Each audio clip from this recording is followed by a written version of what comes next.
Hello, it's the Cryo Lady. So I'm just going to talk a little bit today about the police, more specifically the Ministry of Defence Police and domestic abuse.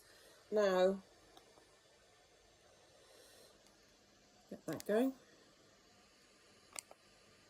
Now,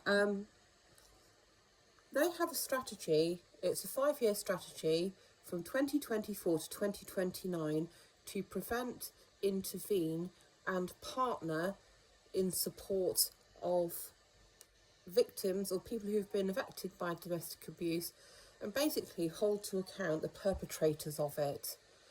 So that's all very well and nice, but we often know that in practice that kind of thing just doesn't pan out. I will say that I met my future husband in 1989. He was a naval officer.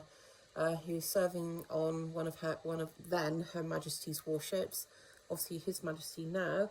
And we got married. We had 5 children together. And in 2006, after years of putting up with him, suffering at his hands, just the whole range of abuse, and some things I cannot even still talk about to this day. I had him finally removed by the police.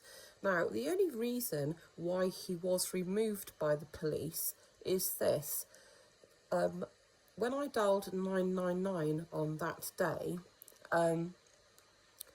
they initially sent around what you call, Hampshire Constabulary, Hampshire and Isle of Wight Constabulary officers, right?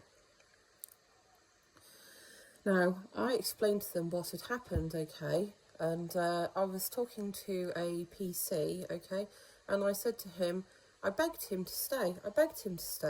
I said, because if you go, because the MOD police, the Ministry of Defence Police, will turn up. We were living in a married quarter. I was married to a naval officer. It fell under the Ministry of Defence Police jurisdiction. And I said, I've called them out before, and on every occasion that I have called them out, they have sided with my husband. The first occasion, it took me a lot of guts. It took me a lot of guts and courage to call out the police. I'd never done it in my life before. I'd never dialed 999 in my entire life for my own benefit. And the Ministry of Defence Police turned up, right? My husband had assaulted me.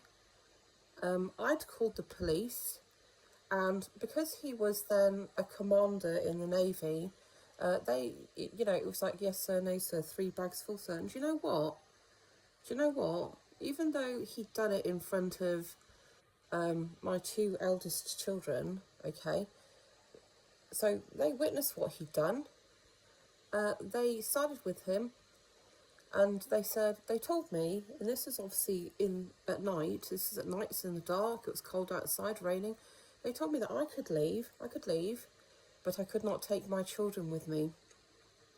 And my husband at the time just stood there in his usual way, with his arms folded, with a smug, self-satisfied smile on his face, saying, there you go, this isn't going to get you anywhere. So I think what he thought, and like on the other times as well, they just sided with him. No one did anything. No one would help me.